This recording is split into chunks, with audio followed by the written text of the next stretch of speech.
Welcome to Niggas Eatin, a tastefully offensive podcast with your host, Rory and... Temi! Hey. Hey, Rory, what you eating today? I had ice cream from last night. What kind of ice cream was it? It was espresso, some shit, and then salted caramel from a local ice cream place named Jubilee. Not an ad. But we'll take an ad from them. No Yeah. problem. Yeah. I mean, we're 8 episodes in and we're ready for advertisements. That sounds good. I had a banana and almond milk. Not a lot going on there. Nope. Very white. Very, like... Hipster. Not anemic. What is it? Very malnourished. Both of us. I haven't eaten all day. You ate a banana? I'm broke. I can show you how to eat a banana, baby. I'm broke, nigga. I'm broke. So, what's on the menu today? Well, it is March, which means that it is International Women's Month. Woo! Yay! So we're going to do that as an appetizer. Mm-hmm. Then as emerging content creators in desperate need of topics, we have to do the inevitable... What you just said, man. Do we have to do that again? No. We're keeping that shit. Emerging content creators. We have to do our inevitable popular topic shit, like the Oscars, which we don't really care about, but, you know, we need the views, so... Hey, that's the main course. Now that's something we should redo. Why? Nigga, you trying to get this Oscar money or what? No. So dessert is A Wrinkle in Time. So we're not redoing that? No. Okay. Great. So on to the appetizer. Yeah. So as you know, this month is March. It's the best month. It's Pisces season. Shout out to all the fish in the world. No, there's no there. There is. More importantly, no. Fishy. Fish sticks. Well, that one. Spoiler alert. Fishy is like, oh, she's serving fish. She's serving pussy. Drag queens who look like biological women. Who pass interesting. Yeah, they're fishy. So it's less fishy pussy queens. and more fishy. Yes. Okay. Mm-hmm. The fussy. The fish pussy.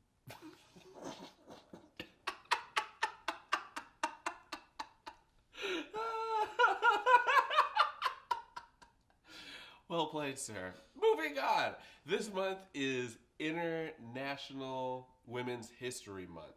And according to womenshistorymonth.gov, in 1987, after being petitioned by the National Women's History Project, Congress passed a designation for the month of March in 1987 as Women's History Month.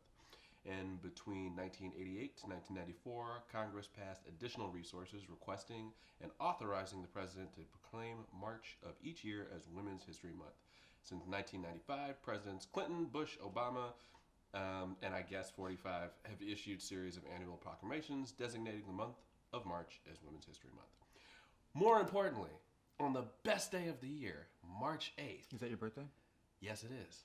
It's the best day of the year. So you a man are gonna co-opt the International Women's Day March to... Mm-hmm. No, continue. Mm-hmm. No, continue. Oh, I'm done. What is it? I made my point. What is on March 8th exactly? Women's Exactly. Day, So let me International Women's finish. Right. On March 8th, the best day of the year, not only for the fact that I was born on that day, So who's pretentious? but more importantly, that it's International Women's Day. Yeah. And I just actually checked out the International Women's Day website, and this year the campaign theme is Press for Progress.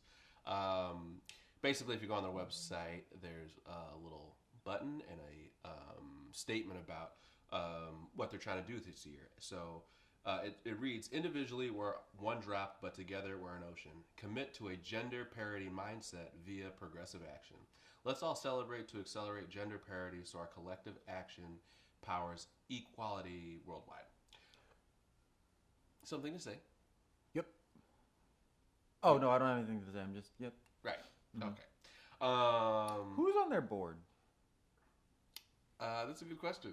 We should There look are up who's on their board. people on their board. Yeah. Women. Well, hopefully women. You'd be surprised. There's probably like 3 men. All of them are white. And there's going to be like one sassy black woman who don't take shit from no one. Octavia Spencer is on the board of International Women's Day. I don't know. That did not land. No, it didn't. What can you do? What can you do? Hey, here's a question. Mm-hmm. Well, their partners are Vodafone. Don't know what that is.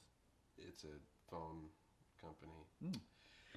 Caterpillar, the construction equipment. Oh, you mean the Zionist supporting Caterpillar that bulldozes homes of Palestinian women who have been living in those homes for longer than the state of Israel has existed? That Caterpillar?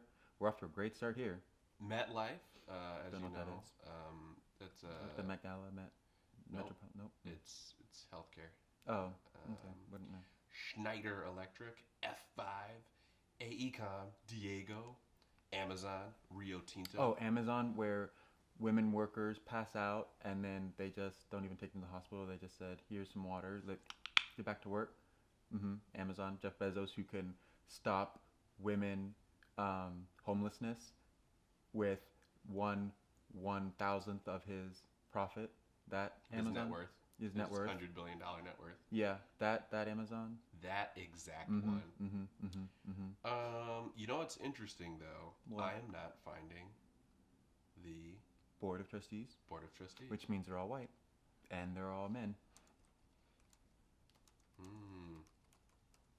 Well, before we get totally off, gender parity, because I'm a dumb man who, you know, by nature is evil. I had to look up what gender parity was, and according to the European Institute for Gender Equality, gender parity is a numerical concept related to gender equality. Gender parity concerns relative equality in terms of numbers and proportions of women and men, girls and boys, and is often calculated as the ratio of female to male values for a given indicator. When males to females ratios are calculated instead, the label sex ratio is used instead of gender parity. In the context of gender equality, gender parity refers to the equal contribution of women and men to every dimension of life, whether private or public. So that's something I can get behind because, I mean, shit, you know, if women are half the population and they want to do literally anything in society. Like be heads of CEOs that steal from workers and soldiers who invade other countries. Yes, and that's kill progress. Right? Why can't That's the liberal progress. evil genius be a woman? Exactly. Like in Wonder Woman, who was Played by no, it was the Gal Gadot. Wait, who no, is not Wonder Woman. I mean the evil person, the bad guy. Wouldn't know. Okay, well, technically it was like a wolf guy, but the scientist who created the evil shit was a woman. Crazy, right? Anyway, gender parity specifically, I thought that was interesting because I didn't know what that was, again, because dumb man. But yeah, I'm all for that, so shit. You know, sounds like a great thing for March, and Sponsored by your local Coca-Cola Death Squad. Operating in Colombia? maybe, but, you know, I don't No, know. yeah, I mean, like, I know I'm being, like, facetious about this, but Sure. The previous month, Yeah. Black History Month, like, we should be celebrating our women. It's just interesting that the organization is funded by evil people. Yeah, but if we're going to get into this, that's like every... Yeah, I know. There's no foundation. ethical consumption under capitalism, and if we have to get gender equality through Jeff Bezos, then I guess that's the sad state of the world that we're in. Well, let's take a quick break and we'll come back and talk about the main course.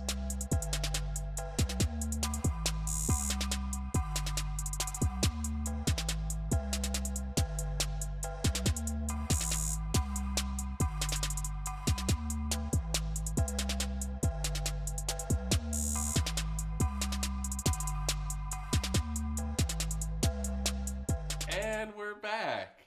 And we're about to talk about the Oscars 2018 ceremonies. So, Rory, what happened? Well, we're going to run down the list of winners first, and then we're going to get into the fun stuff. So, Best Picture went to Shape of Fussy. Best Director... Hold up. What's a fussy? Well, you explained it earlier. It's a fish pussy. Okay. Because she fucks the fish. Yeah. Right. Yeah. So. Isn't he a fish man, though? Not all men have penises. That's a good point. Mm-hmm. Anyway, so Best Director went to Guillermo del Toro for Shape of Fussy. Best Actor went to Gary I Beat My Wife in 2001 Oldman for Darkest Hour, portraying that evil man Winston Churchill. Best Actress went to Frances McDormand for 3 Billboards in support of Blue Lives Matter. Best Supporting Actor went to Sam Rockwell for 3 Billboards supporting Blue Lives Matter. And Best Supporting Actress went to Allison Janney for I, Tonya. Best Original Screenplay went to Get Out. First Black winner of Jordan Original Screenplay, Jordan Peele.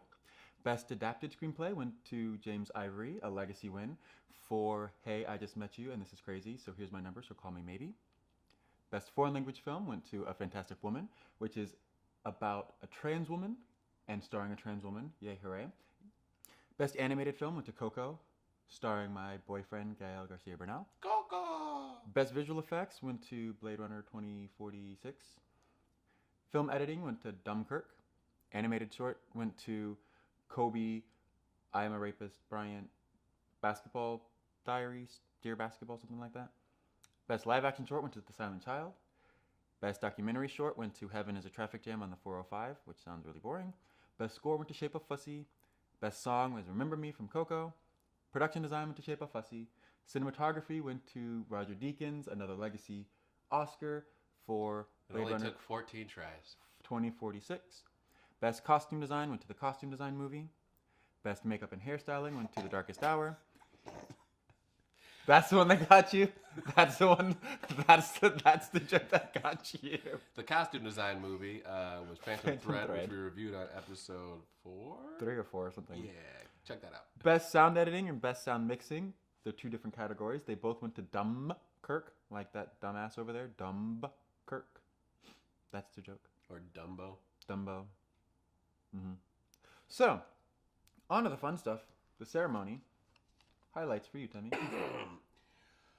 Well, Common just showing up again. He's like the resident person. Mm-hmm. It should have been 3 6 Mafia, though.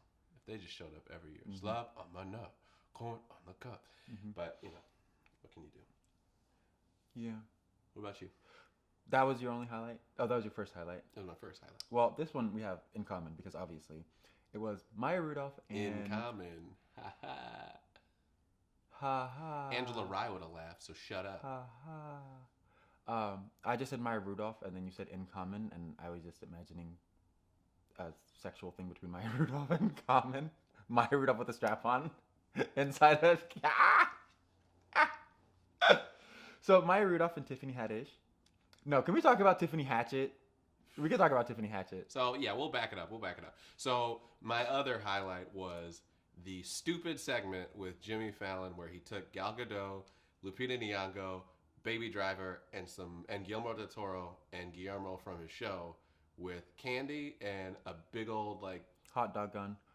Some hot dog guns and a giant submarine sandwich. Yeah. And they went to the movie theater, the Chinese movie theater across the street, and they interrupted a movie and gave people candy. Gal Gadot was like, I will not touch these peasants. No, no, no. Lupita's like, this is fucking weird. And Armie Hammer's like, I don't know why I'm here. Arm & Hammer.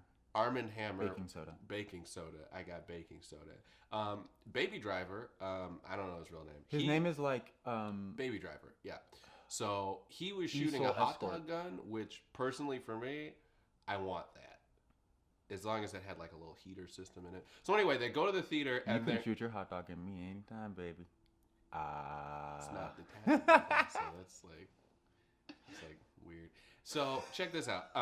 So then Jimmy Kimmel asked one theater person, moviegoer, who looks like he was either a white supremacist or he fought white supremacists. He's in that weird biker gang. Couldn't really tell. Yeah. He may have dabbled in meth early on, but he cut it out. Yeah. So he told him to read from a cue card, which was presenting Maya Rudolph and Tiffany Hatchett. All right, here we go. Mike is going to introduce our next presenters. Hello, billion people watching. I'm Mike Young. Movies truly are magic. One moment you can be sitting in a theater watching one, and the next minute you're on the Oscars introducing Tiffany Haddish and Maya Rudolph. Here. So it led into Maya and an amazing, wonderful chemistry of these two beautiful, wonderful, hilarious women. black African melanated woman with an X. Yeah, woman with an X.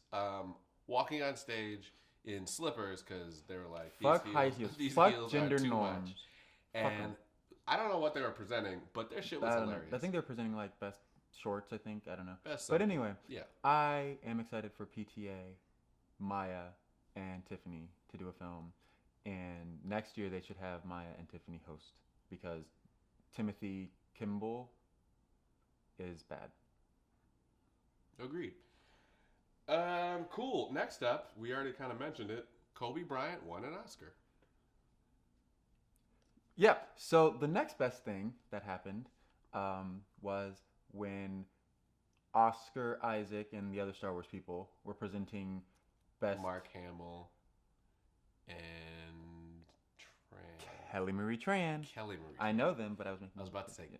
Catherine. No. That's not- Presented some award that Coco won, and Gael Garcia Bernal came up, and then Oscar Isaac hugged Gael Garcia Bernal, and it got me thinking about what a beautiful threesome that would be with the three of us. Me, Gael, and Oscar. Let's just set the mood with some music, okay? Let's get it on. I was gonna put the music in the background. No, I know. Okay. Okay. So, yeah. That Beautiful did not- moment. That did not land well. Moment. It's a beautiful moment. Rory's having a threesome with two South Americans. Do, do, do, do, Guatemalan and a Mexican. do, Mhm. do, International do, pussy. do, do, do, do. Bussy. Bussy, bussy, bussy. That's like an actual song. Bad bitch, deep throat trade coming, here you go. Spit game, what's your name? Big mama, check the frame. Pussy good, pussy right, pussy well, super tight. Pussy got him coming like Diana when I throw it bite. I Next. tried, goddammit. Next. Warren Beatty.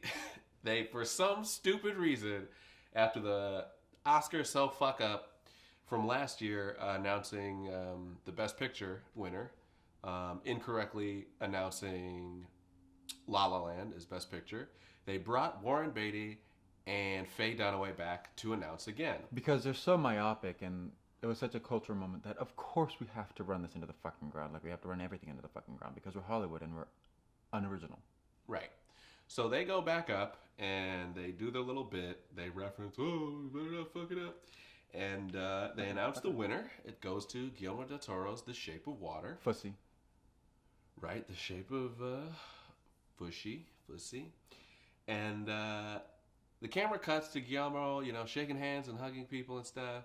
And he's walking up stage, and it cuts back to the stage. Warren Beatty is double checking that bitch. Warren Beatty does like a quick look down, like, did I say that right? Oh shit, because he's like, I can't do this twice. I'm gonna die. Faye Dunaway was already on her way out. She's already airlifted out of the theater. Her outfit was a tearaway to reveal a tracksuit, and she had the flattest fucking heels Ready that to she go. could run it. She's like, I'm not doing. Ready to go. She's like, I've been training with Usain Bolt. How do you think I got out last year? Yep. Cool. So my next one Okay. is during the Oscars 90 ceremony, the Department of Defense tweeted this whole thing about how the DoD works with Hollywood to ensure the military, the hashtag military, is correctly portrayed in films, and it links to the DoD's website about the history of Hollywood and the armed forces. And I just want you all to know that this is what I have been saying since episodes probably 1, maybe 2. The Phantom Menace. Right? Attack And of the Clones. it's just, here we go. Everything from even Alex Trebek's show, that quiz show that he's on. Jeopardy, yeah. They were involved in literally everything. So, all the things that you were watching are military propaganda, and we talk about North Korea. But hey. And it's all hyper normalized. Episode 7? 7. Okay. And it also happened in your favorite black movie this year, Black Panther. Episode 6. Yep. All right. Right. One of my highlights was Frances McDormand's speech. What were the words she said? She said 2 words. Inclusion rider. Rider like a R-I-D-E-R. Mm-hmm. And a rider is in a contract extra provisions that you can get. Mm-hmm. And so the inclusion rider was first coined, I guess, by University of South Carolina professor and member of the Annenberg Inclusion Initiative, Stacy Smith. And the generic sort of prototypical version of the inclusion rider was written by actress and producer Fanshin Cox Di Giovanni and Kalpana Kotagal of the Cohen and can't read my handwriting, of a law firm in LA. Word. Yeah. And it's basically part of the provision is for big name actresses, big name producers, big name directors, writers to put in that there has to be parity or equity among gender, race, and sexual minorities, including and even people with different abilities. So let's do that because we're still going to make military propaganda, but it's okay if the blacks and the women are in and the gays. Hello. And the Asians. Yeah. Latinos. Yeah. If we're all fucking up the Middle East together, nobody can do nothing about it. Dark shit. But the best part about that was when she called just the audience, the women in the audience, to stand up, you know, to congratulate and celebrate themselves. And she just had this one moment where the camera cut to Saoirse Ronan standing up, looking around. I am so happy that you mispronounced her name. Did I? Yes. Okay. Well, if they pronounce oh Quivinjane Wallace's name wrong, then you should be able to pronounce psoriasis Rohan incorrectly. I'm pretty sure it's Saoirse, but go on. Saoirse. Yeah, it's Irish. It's Gaelic, which is where my name comes from. My first name is Gaelic, so I would know.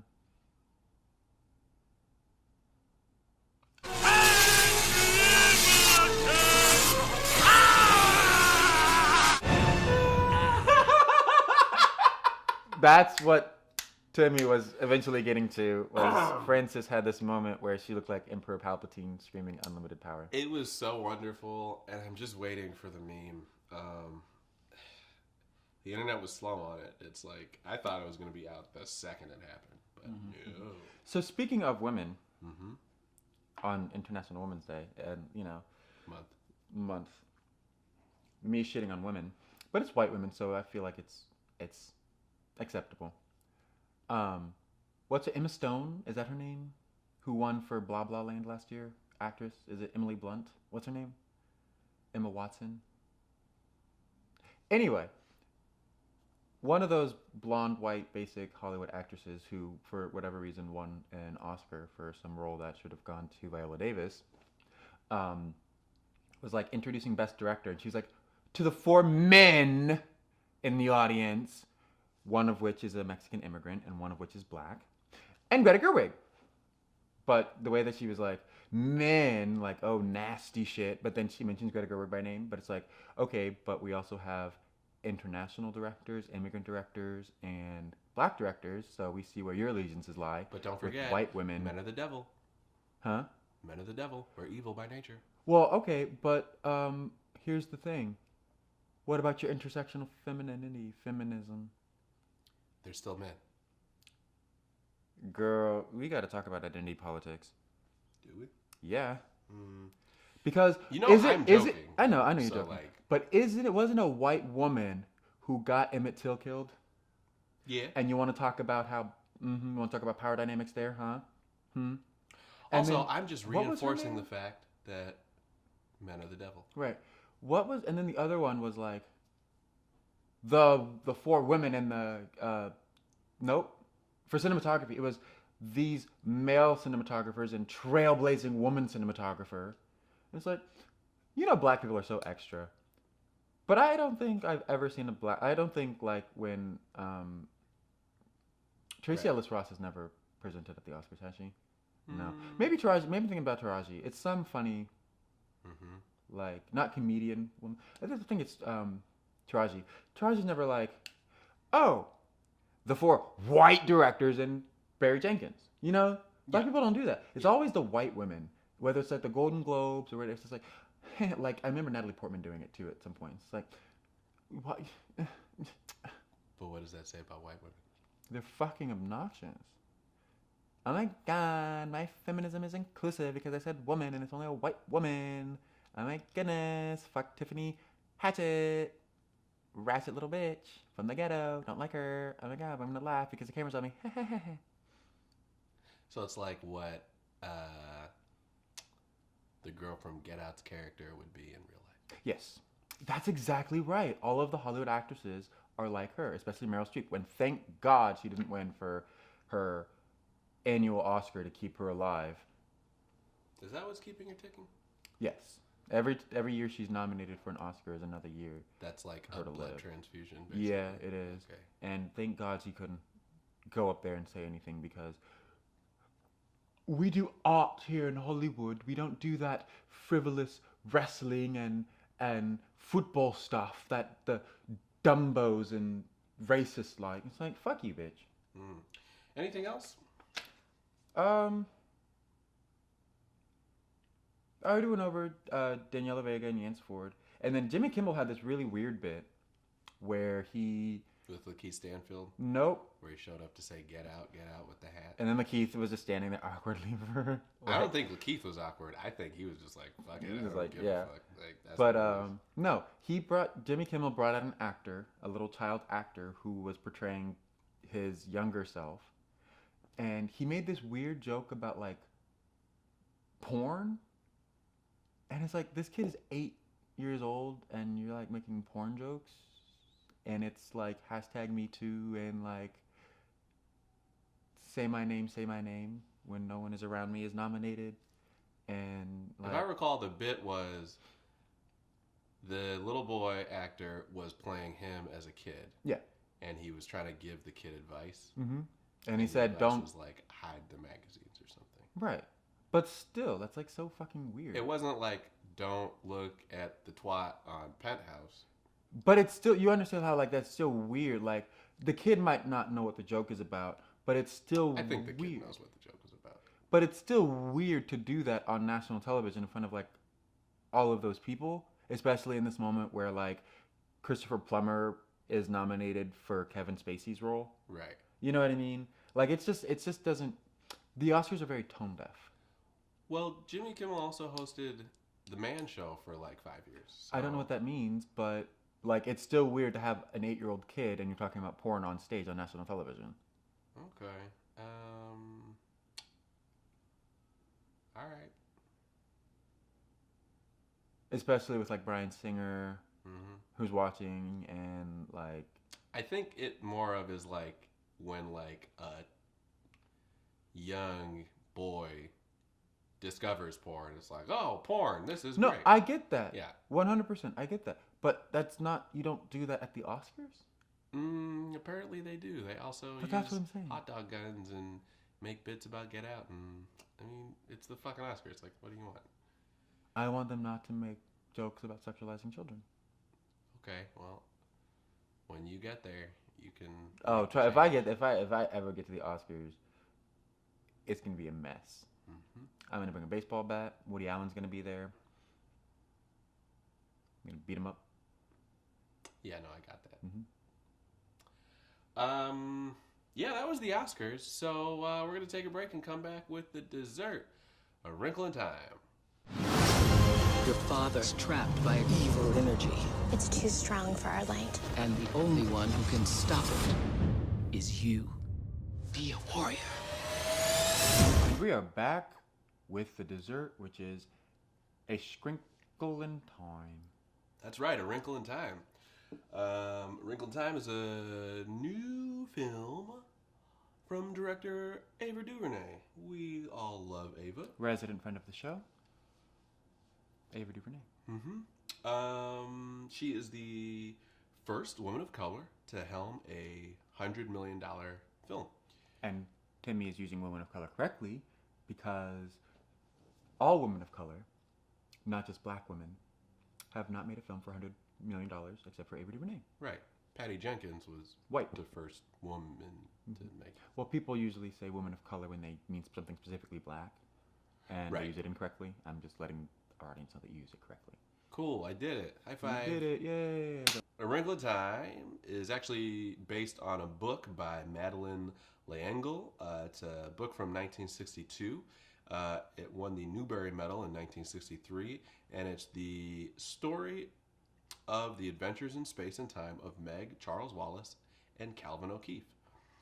They're in search of Meg's father, a scientist who disappeared while engaged in secret work for the government on the Tesseract problem.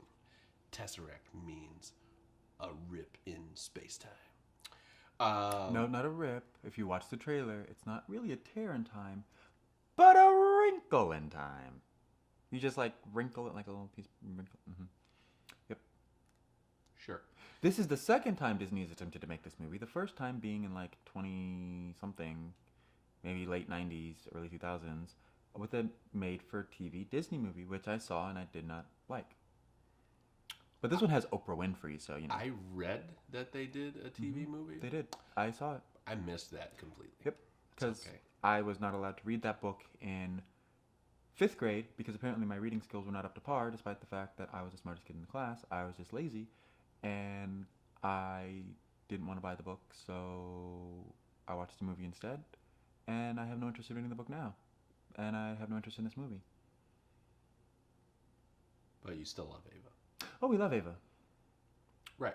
Anyway, I guess the most interesting parts about this movie is the new up-and-coming actors, Storm Reed, Levi Miller, and Derek McCabe. So they're, if you've seen, Ava's Instagram, she always posts things about her crew and cast members While she's on set. While It's she's the on set, most she's beautiful working. thing. It is really great. So you saw a lot of Storm Reed, and she's this, really wonderful young actress who's got a good head on her shoulders, who is like the lead and plays Meg. And then you have Derek and Levi both supporting in the adventures to find the dad, played by Chris Pines. And you have some, like Rory said, you have some big names as, The Miss Twinkle, Miss Frinkle, and Miss Tinkle or something. What's it? Yeah. What's it? Who's it? And Yeah. Snatch it. Yeah. Back Ratchet. and hold it. Yeah. Bop it. Pull it. Twist it. Zap it. Yeah. So, you have Oprah Winfrey, you have Mindy Kaling, and Reese Witherspoon. Greasy Reese.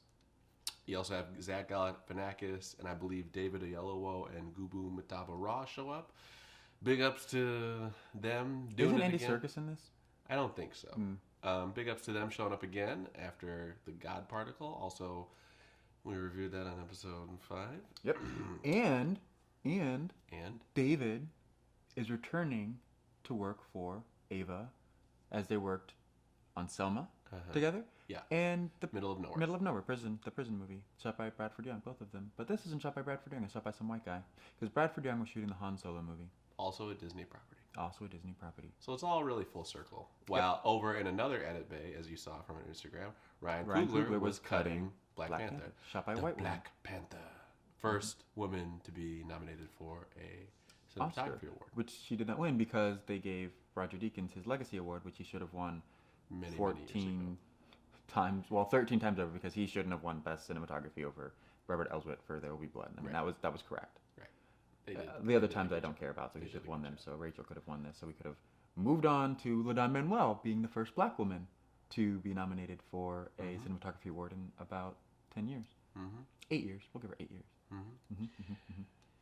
So now the really great thing that they did with this film is, they've already done the celebrity screenings and the press screenings and all that stuff. And Ava wanted to do a screening in Compton, from where she's from, in Compton, California. So she asked Disney, let's make this happen. And they said, sure. So they turned a community center in Compton into a film screening facility. Because Compton has no movie theater. So as an urban setting, it's been abandoned by the mainstream entertainment. So bringing that experience to Compton was like I guess part is Ava's vision for this film, and and showing her work to the people that she's making this for, specifically her own community. So I thought that was really cool, and it opens up this Friday, March 9th. So when you get a chance, go see it. Because we certainly hell aren't. Rory isn't. I'm not paying for that. Right. So I think that wraps it up, unless you got anything else, Rory. You good? Think I'm good. You good? I'm good. You good? All right. Well, this has been episode 8 of Niggas Eatin. Check us out on YouTube. That's NGS Eatin. Check us out on Instagram, niggas.eatin. You can find me on Instagram at itzebra11 and Twitter at itzebra. And you can find Rory at rem_blues on Twitter and remblues on Insta. Cool. Make sure you like, subscribe, and share. Follow and all Follow. Shout us out. Give an email. Tag us in your posts. And we will see you next week. Bye. Peace.